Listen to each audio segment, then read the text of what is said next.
पाठ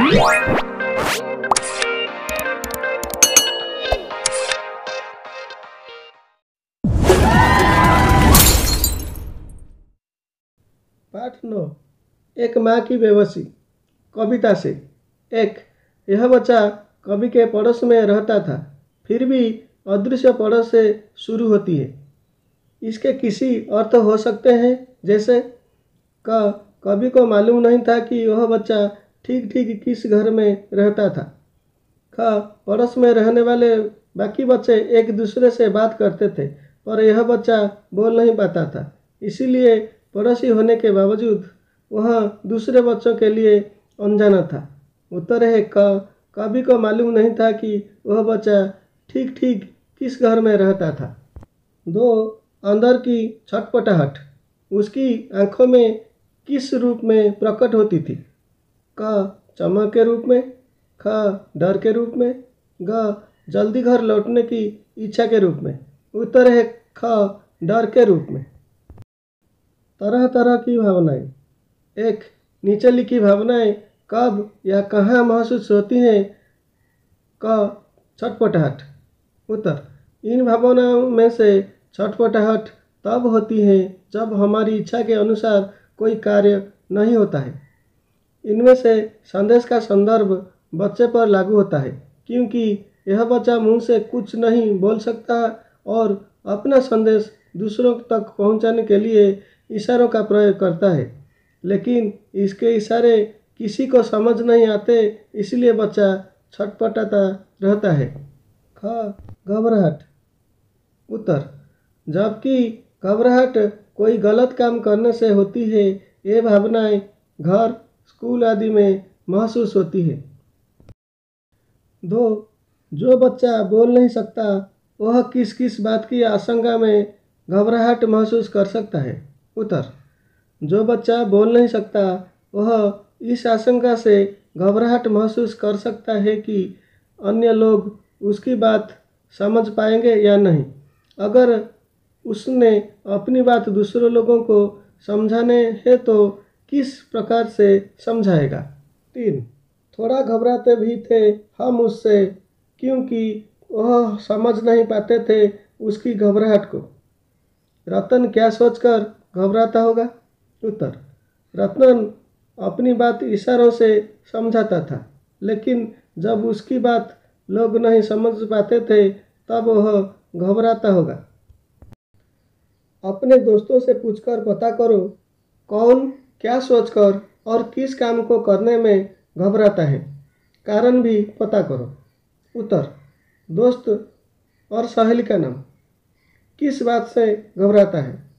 घबराने का कारण, रोहन अंधेरे से, कहीं अंधेरे में कोई आ न जाए। क्लेशी, बीमारी से, बहुत सी दवाइयाँ खानी पड़ेगी। भोला, ऊंचाई से, कहीं गिर न जाऊं। आशीष, पानी से, कहीं डूब न जाऊं। अंतरा, आग से, कहीं जल न जाऊं। भाषा के रंग। कवि ने इस बच्चों को टूटे खिलौने की तरह बताया। जब कोई खिलौना टूट जाता है तो वह उस तरह के काम नहीं कर पाता जिस तरह से पहले करता था। संदर्भ के अनुसार खाली स्थान भरो।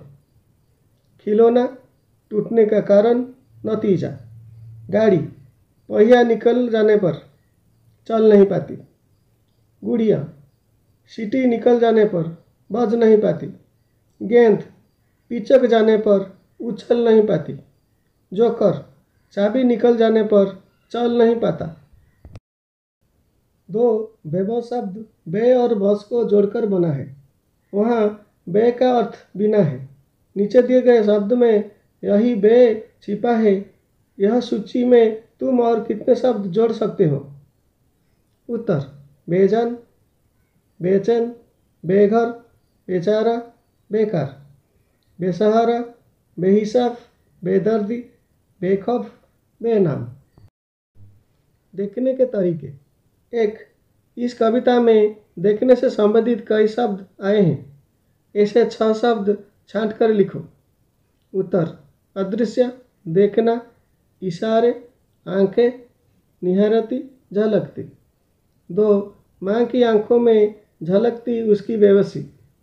आंखें बहुत कुछ कहती है, वह तरह तरह के भाव के लिए होती है। नीचे ऐसे कुछ आंखों का वर्णन है, इनमें से कौन सी नज़रें तुम पहचानते हो? सहमी नज़रें, प्यार भरी नज़रें, क्रोध भरी आंखें, उनिंदी आंखें, शरारती आंखें, डरावनी आंखें। उत्तर: हम इन सभी नज़रों को पहचानते हैं, जैसे सहमी नज़रें, प्यार भरी नज़रें, क्रोध भरी आंखें, उनिंदी आंखें, शरारती आंखें, डरावनी आंखें। 3. नीचे आंखों से जुड़े कुछ मुहावरे दिए गए हैं, तुम इनका प्रयोग किन संदर्भ में करोगे? उत्तर: आंख दिखाना, मुझे आंखें मत दिखाओ। नज़र चुराना, गलती करोगे तो नज़रें चुरानी पड़ेगी। आंख का तारा, मनोज अपने माँ बाप की आंख का तारा है। नज़रें फेर लेना, अपना काम निकलते ही तुम मुझसे नज़रें फेरने लगे हो। आंखों पर पर्दा डालना, पुलिस गलत काम देखकर भी आंख पर पर्दा डाले बैठे हैं। माँ, याद आती रतन से अधिक उसकी माँ की आंखों में झलकती उसकी बेबसी।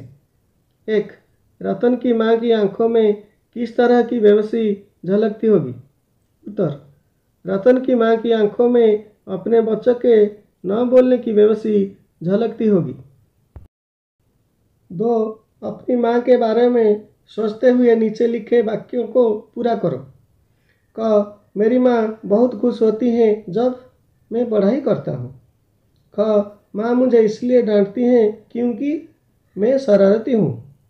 ग. मेरी माँ चाहती है कि मैं बड़ा होकर डॉक्टर बनूँ। घ.